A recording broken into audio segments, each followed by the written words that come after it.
There's something really fascinating about the phenomenon that is Kanye West and his Republican push. There's been a bit of back and forth. He's a big Trump supporter and still is. But at one point he was like, I'm done with politics, but then came back out saying, no, I'm going to do what I want.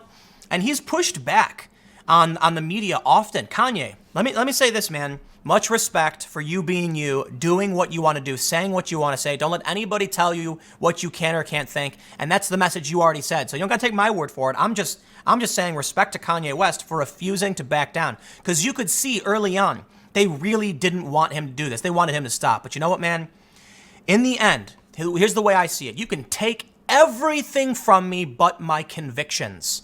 You can take away my car, you can take my guitar, you can take my skateboard, but in the end, you cannot take my spirit, what I believe in and what I hold true. And that is why I have a lot of respect for Kanye West.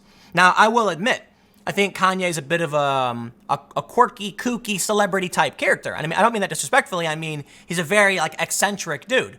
Love him or hate him.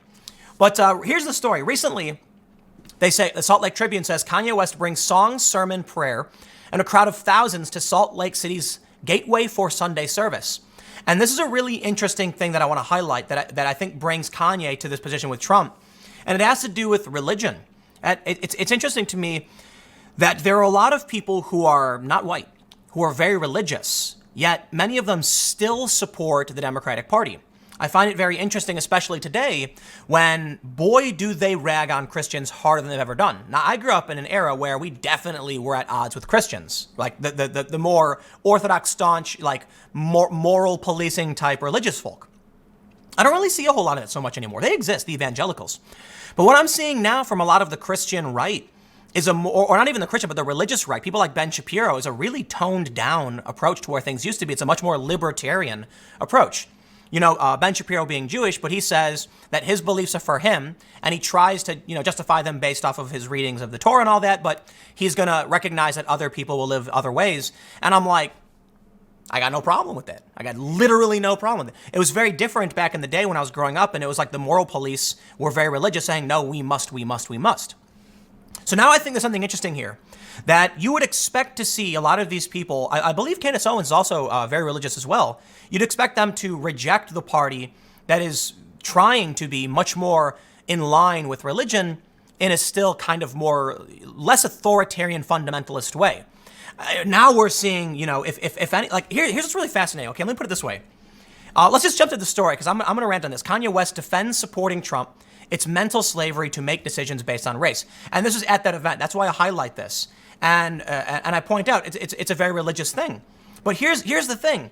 He's calling it mental slavery to make decisions based on race, but at a big religious ceremony, you'd think you'd think the left, people like me maybe, would be like, oh, please, but you're all religious. But here's the thing, man. I grew up, and when I was the first 6 years of school, from kindergarten to the end of 5th grade, I went to a Catholic school, and then went to public school. And I'm not a big theistic religious person. Now, personally, I would love to have a conversation about religion, because I simplify things by saying I do believe in God, but I don't believe in a theistic God, right? It's more of an Einsteinian God. And I think you'd find a lot of agnostic types might understand what I'm trying to say, that I don't think any one religion hits the nail on the head with a hammer, but I think there's more. There's more, right? So I wouldn't call it spirituality. I do believe in some kind of higher power, but it's not a person. I don't envision a human when I do this. Anyway, the point is, when I grew up, we had this the moralistic ideologues telling you what you could or couldn't do. Here's what had to be. You got to put a warning on this. You can't watch this. Oh, won't someone think of the children? Today, it's not the religious right who's doing that. The religious right is opening chicken restaurants. I get it. There's still some of that in some communities about what should or shouldn't be and what's amoral and what's impure. But you'll find a lot of people like Ben Shapiro pulling back the reins a little bit and saying, okay, well, you can believe what you want, and then talking about social structures. So it's less of a moralistic demand and more of a, this is for the betterment, but. Who's become moralistic and moralistic ideologues? It's the left. And this is the weirdest thing. Look, at the end of the day, I don't care what you believe in. I don't care which book, which practice you do, so long as you're not infringing on the rights of others. I think there's a lot of things we'll disagree on. We'll probably agree on some things. Like I mentioned, I'm not one of these staunch atheist types who says there's literally no God. I think that's in my opinion, the things I've learned throughout my life, I think that's silly. I believe it's, I'd love to have a much longer discussion about religion, but I don't think I can concisely express my beliefs in this video talking about these issues. But, in talking about Kanye West and his support of Trump, the point I'm trying to make is the left has become moralistic, dogmatic. They tell you what you can or can't believe, and this is Kanye West pushing back on this. And what's fascinating to me is somebody who's not theistic. I am no Christian, no Bible, none of that. I see a guy and I understand what he's saying, but it's at a religious thing, right? It's at a sermon. He's talking about, Jesus and religion, but I agree. And that's what's fascinating. I agree because he's saying, here's what I believe and here's what I want to think and here's what, and we've come together to believe this. And I'm like, yeah, man, more power to you. If you want to go and have a rally to talk about reparations and social justice, yeah, more power to you. When you show up on Twitter and threaten someone's life and livelihood and cause them physical harm, when Antifa shows up with crowbars, I'm like, you guys are fundamentalist, lunatics. If Kanye is saying, hey man, let me believe what I want, I'm like, you betcha, buddy, absolutely. But he's talking about how it's mental slavery. They tell you you have to vote for somebody because of your race. And I'm like, that is dogmatic. That is exactly what I opposed when I was growing up. And I saw all of these arguments about, religion and what's true and what's right. And you got to have faith. It's crazy how the script is flipped. And the authoritarian dogma is coming from the weird identitarian left. That's the thing. That's what I'm seeing here, right? I hope I've made that very clear. Seeing this story about Kanye West, he says, quote, "That's the Republican Party that freed the slaves," West said on Saturday during a Sunday service session in Salt Lake City, pointing to the fact that former Republican President Abraham Lincoln was in office when slavery in the United States was ended? You mean the guy who signed the Emancipation Proclamation? Come on, give him some credit. He continued by saying people criticize him because he chose his right. That's crazy to me. That's crazy. I pulled up this article and I'm like, oh, Kanye West defending supporting Trump. And I'm like, yeah, what else is new, right? And then I think about the fact that him, and again, I believe Candace Owens very as much too, is also religious. And I'm like, what happens? Like, how do I find myself looking at these people saying, let me believe what I want. You can't tell me what to do. I'm going to choose to believe in what I want. And I'm like, I agree with that. And it's like, how did that happen? Where did that? No. Actually, let me ask you guys this because I'm truly confused. Like, where did that happen? What time? When did this flip occur? Where all of a sudden it was like coming into 2013. Now movies got to be diverse, and the next segment I'm going to do is about Birds of Prey and the Joker movie, and apparently it's a big feminist film. Great, just like Captain Marvel. Like, what happened? What's really scary to me is that when I was growing up and we had this moralistic religious right, they didn't really make a lot of cultural stuff. The shows I would watch that were like religious were very obviously like religious context. It wasn't like The Simpsons. The Simpsons was like secular, secular humanitarian or whatever the joke is.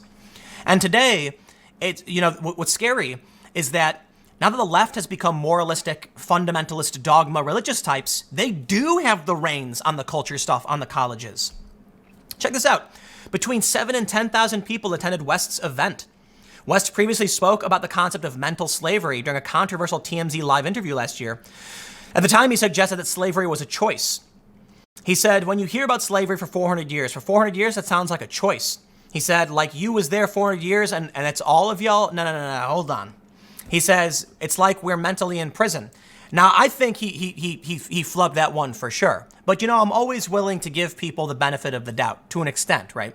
So when Kanye West said this and he got attacked for it like crazy, I say, okay, man, I recognize. I think he poorly articulated what he was thinking at the time, and he look, you criticize him for it. It's fair. I absolutely will say I disagree. But you know what? I got to back up and say, look, man, I honestly don't know. I'm not a member of the black community. I'm not going to speak on behalf of any of them, especially when Kanye and Candace Owens both come out and say something, and then I get the left telling me, you've got to step back and listen to what they have to say. And I'm like, I did. I heard Candace the whole time, and she said, you're nuts. So it's like, tell me what I'm supposed to do.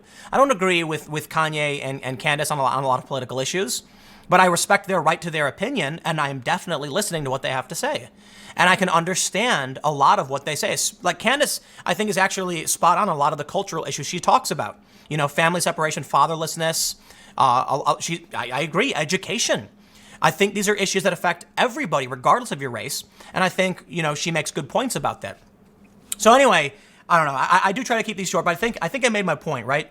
It's weird for me to see this big religious event and me not being a religious person and agreeing with his right to think what he wants, to be left alone, to not be bullied and berated over his choice for president. He said, I ain't never made a decision only based on my color. That's a form of slavery, mental slavery. That's what's fascinating to me. The religion of intersectionality would dictate Kanye would have to do something.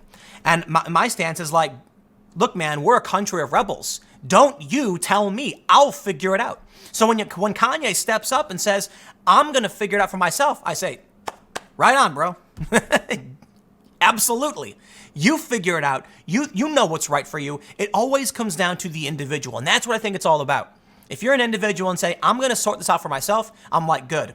Can we empower the individuals, make them better people, make them, self-sufficient? That's what I'm talking about. So it's really weird to see all of this happening, I got to admit. But stick around. Let's jump over to the next segment where I'm going to talk about the new Birds of Prey film being a big fat feminist film, they say, and the results of the Joker box office smash. Stick around. Next segment's coming up in a few minutes, and I will see you all shortly.